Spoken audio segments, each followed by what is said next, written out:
창세기 40장 1절로 8절까지 말씀 한 목소리로 읽겠습니다. 그 후에 예굽 왕의 술 맡은 자와 떡 굽는 자가 그들의 주인 예굽 왕에게 범죄한지라. 바로가 그 두 관원장 곧 술 맡은 관원장과 떡 굽는 관원장에게 노하여 그들을 칭의대장의 집 안에 있는 옥에 가두니 곧 요셉이 갇힌 곳이라. 칭의대장이 요셉에게 그들을 수종들게 하며 요셉이 그들을 섬겼더라. 그들이 갇힌 지 여러 날이라. 옥에 갇힌 예굽 왕의 술 맡은 자와 떡 굽는 자 두 사람이 하룻밤에 꿈을 꾸니 각기 그 내용이 다르더라. 아침에 요셉이 들어가 보니 그들에게 근심의 빛이 있는지라. 요셉의 그 주인의 집에 자기와 함께 갇힌 바로의 신하들에게 묻되 어찌하여 오늘 당신들의 얼굴에 근심의 빛이 있나이까? 그들이 그에게 이르되 우리가 꿈을 꾸었으나 이를 해석할 자가 없더라. 요셉이 그들에게 이르되 해석은 하나님께 있지 아니하니까 정하건대 내게 이르소서. 아멘. 우리가 성경을 볼 때 두 가지 관점으로 보는 게 필요합니다. 우리가 성경을 넓게 보는 거, 그래서 숲이라고 그렇게 표현하고 있습니다. 그래서 숲의 관점으로 성경을 보는 것과 또 하나는 나무의 관점에서 우리가 성경을 보는 것입니다.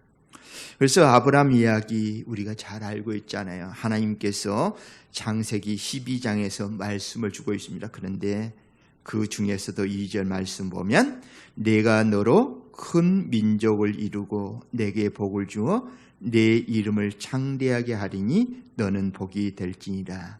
하나님께서 아브라함에게 하신 약속은 뭐냐면 중요한 약속이 큰 민족을 이루는 것입니다. 그래서 아브라함의 숲은 큰 민족이고 그 다음에 우리가 나무라는 것은 아브라함과 함께 하셨던 큰 민족을 이루는 과정 가운데 하나님께 어떤 개별 사건을 주셨는가 그것을 보는 것입니다. 그래서 자녀가 없는 아브라함이 어떻게 큰 민족을 이루어 나가는가 하는 것을 살펴보는 것이죠. 그래서 하나님께서는 아브라함에게 75세 때 가나안 땅을 떠나라 그런 말씀을 주셨습니다. 그러면서 이 말씀을 주셨던 것이죠. 그래서 민족을 이룬다는 것은 누구를 통해서 그러냐? 아브라함의 씨를 통해 이루어진다는 것입니다. 그것도 젊은 여인과의 관계를 통해서 그 자녀를 낳는 것이 아니라 정말 아이를 가질 수 없는 사라를 통해 자녀를 주실 것이며 그 자녀를 통해 민족을 이루게 하신다라는 그러한 말씀을 주셨습니다. 그래서 이삭을 얻기까지 아브라함에게 있는 그러한 고뇌가 담겨 있고 그다음에 인간의 방법을 통한 자녀를 얻으려는 그러한 노력도 기록되어 있습니다. 이러한 여러 가지 방법에도 불구하고 그럼에도 불구하고 결국에는 하나님의 말씀대로 사라를 통해 이삭을 얻게 되는 것이죠. 아마 또한 우리가 지금 살펴보고 있는 요셉 그러한 이야기입니다. 여러분 요셉의 이야기에서 관통되어지고 있는 건 뭐냐면 꿈입니다. 꿈. 그래서 우리가 살펴본 대로 하나님께서는 요셉에게 꿈을 주셨습니다. 창세기 37장이 나오는 꿈이죠. 7절에 보면 우리가 밭에서 곡식단을 묶더니 내 단은 일어서고 당신의 단은 내 단을 둘러서서 절하더이다. 또 9절 말씀입니다. 요셉이 다시 꿈을 꾸고 그의 형들에게 말하여 이르되 내가 또 꿈을 꾼즉 해와 달과 11별이 내게 절하더이다. 여러분 요셉이 이 꿈을 꿨습니다. 그러면서 이 꿈이 어떤 과정을 통해서 완성되어지는가 이루어지는가 하는 그런 모습이 담고 있습니다. 그래서 요셉이 이 꿈을 꾸는데 우리가 성경을 통해 여러 가지 보는데 뭐냐 이 꿈을 지지해 주는 사람이 없었다라는 사실입니다.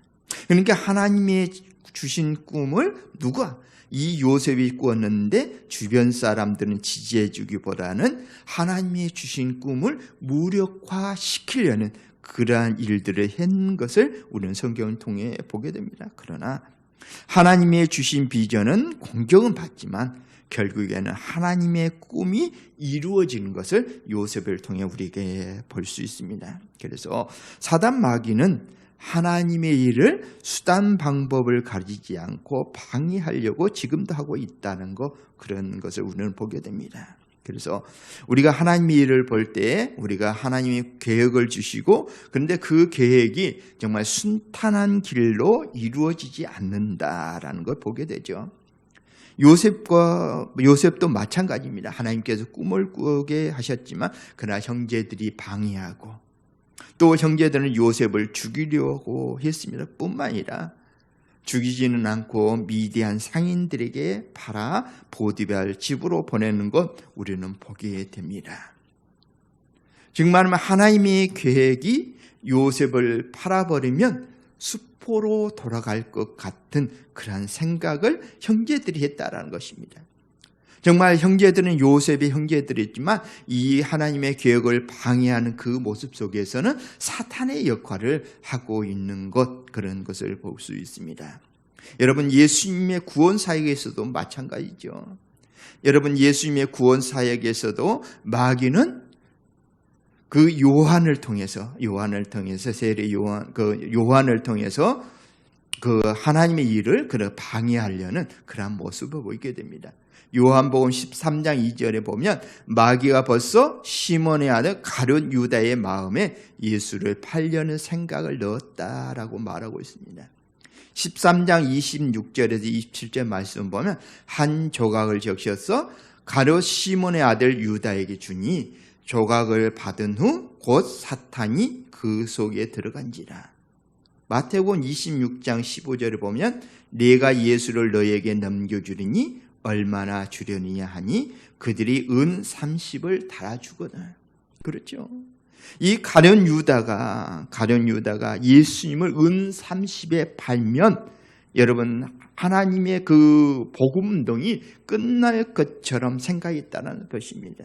즉 말하면 사단은 예수님의 사역을 방해하기 위해서 가룟 유다를 그의 노예로 삼고 예수님을 팔게 했다는 것입니다. 즉 말하면 예수님이 죽으면 하나님의 운동은 끝날 것으로 생각했습니다. 그러나 하나님의 방법은 예수님의 죽음과 부활을 통해 완성된다는 사실입니다.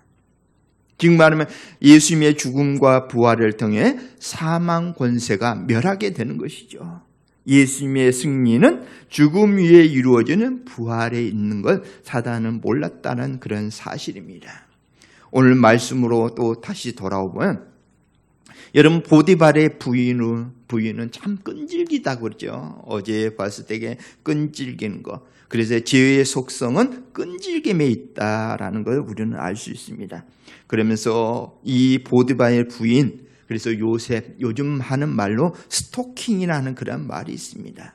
스토킹이라는 말은 뭐냐면 상대방의 의사와 관계없이 자신의 소유욕을 충족시키기 위해 남을 괴롭히는 행위.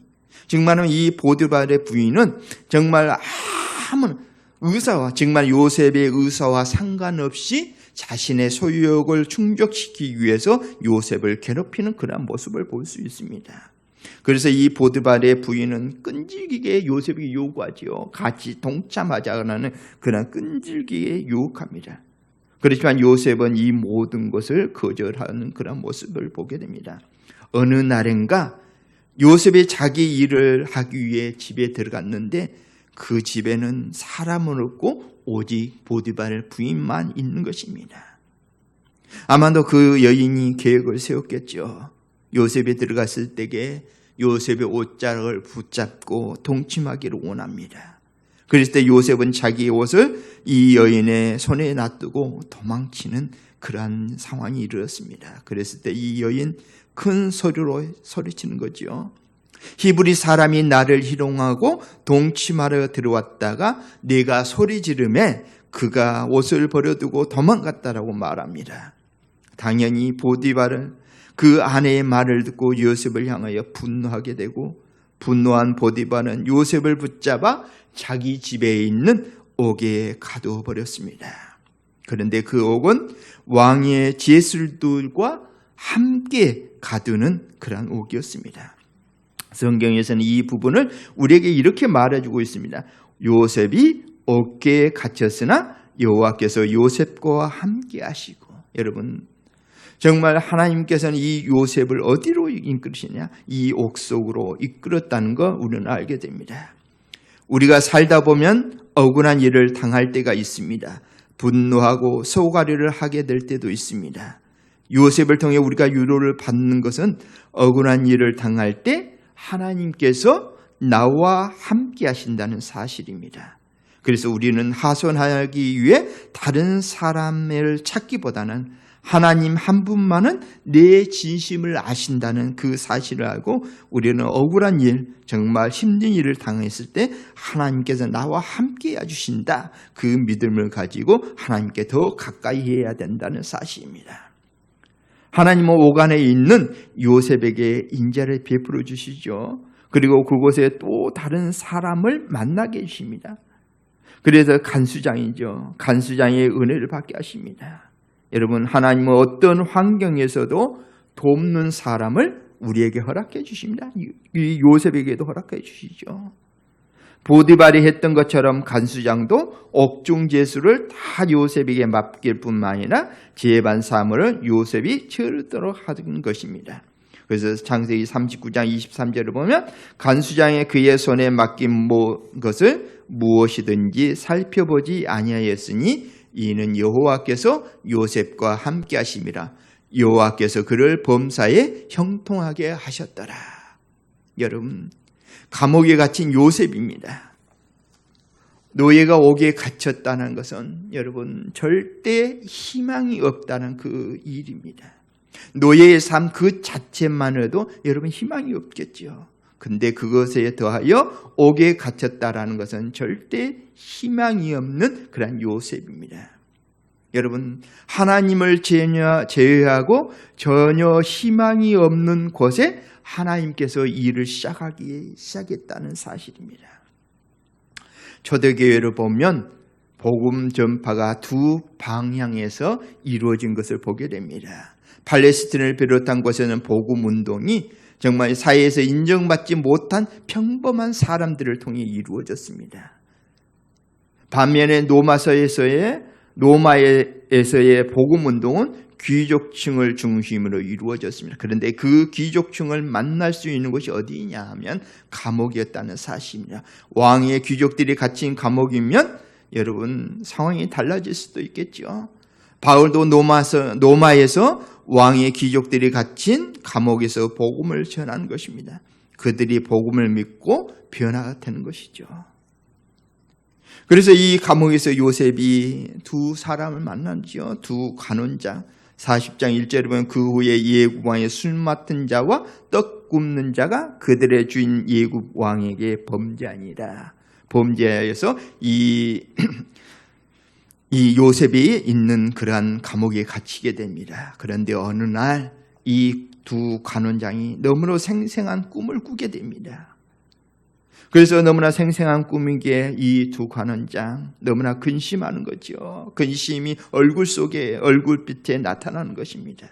그랬을 때에 요셉이 그들에게 말합니다. 해석은 하나님께 있지 않습니까? 정한데 내게 말해 보십시오. 먼저 술 맡은 간원장 자신의 꿈을 말하죠. 관원장 앞에 포도나무 한 그루가 있는데 그 나무를 보니 가지가 3가지가 있고 싹이 나고 꽃이 피고 포도송이가 익었었고 그 포도를 따 즙을 만들어 바로에게 드린 그러한 꿈이었습니다. 요셉은 이것을 해석해줘. 3가지는 사흘이요 사흘 안에 관직이 복직되어 잔을 바로에게 드릴 것 같습니다. 여러분, 이 이야기로는 또 떡 맡은 관원장이 자신의 꿈을 말하죠. 흰떡 3광주리가 내 머리에 있고 맨 윗 광주리에는 바로를 위하여 만든 각종 구운 음식이 있었는데 새들이 내 머리에 광주리에서 그것을 먹었다라는 그러한 내용의 꿈을 말하고 있습니다. 여러분, 3광주리는 사흘이요 사흘 안에 바로가 당신의 머리를 들고 나무에 달리니 새들이 당신의 고기를 먹게 되리라는 꿈을 해석해 주었습니다. 결과는 그저 사흘 후에 바로의 생일이었는데 술 맡은 관원장은 회복되어지고 떡 맞던 관장은 나무에 달리는 그러한 일이 있었습니다. 여러분, 이제 요셉은 꿈꾸는 자에게서 이제는 꿈을 해석하는 자로서 바뀌어지는 그런 모습이죠. 사도 바울은 우리에게 이런 말씀을 은사에 대해서 말하면서 방언을 말하는 자는 통역하기를 기도하라고 했습니다. 하나님은 방언을 통해 우리와 말씀하십니다. 그런데 방언을 통역하지 못한다면 우리에게 아무런 유익이 없기 때문에 그렇습니다. 꿈도 마찬가지죠. 꿈은 우리를 향한 하나님의 계획이 들어 있습니다. 그런데 그 꿈을 해석하지 못한다면 그 꿈이 아무런 유익이 될 수 없습니다. 그 꿈의 해석은 오직 하나님으로부터 나옵니다. 다니엘의 말을 통해 우리가 알 수 있습니다. 다니엘서 2장 23절에 보면 내게 지혜와 능력을 주시고 우리가 주께 구한 것을 내게 알게 하셨나이다. 29절을 보면 은밀한 것을 나타내신 이가 장래일을 왕에게 알게 하셨사오며, 그렇죠. 지혜와 능력을 주시고 은밀한 그러한 능력을 나타내시길 원하신 하나님께서 이 모든 것을 나타내신다는 것입니다. 여러분, 하나님은 하나님의 사람들에게 지혜와 능력을 주셔서 그것을 해석할 수 있는 그러한 능력을 함께 주신다는 사실입니다. 17살의 요셉은 자신이 꾼 꿈을 해석할 수 있는 능력이 없었습니다. 그렇지만 노예의 삶, 시련 가운데 하나님을 바라볼 때, 하나님과 동행했을 때 하나님이 요셉의 전인을 주장하신 것입니다. 요셉의 경건한 삶을 보시고 꿈을 해석하신 지혜를 주시는 거지요. 이제는 요셉은 영이 열린 사람으로 하나님 앞에 서는 것입니다. 하나님과 동행하는 삶을 살 때 하나님의 일을 바라볼 수 있는 지혜가 생깁니다. 만물 가운데 역사하시는 그러한 일, 그러한 능력과 지혜가 생기는 것입니다. 하나님 것을 사모하는 것, 영적인 것을 사모하는 우리가 되었으면 좋겠습니다. 그래서 하나님의 계획하신 경륜의 여정에 동참하는 우리가 되었으면 좋겠습니다.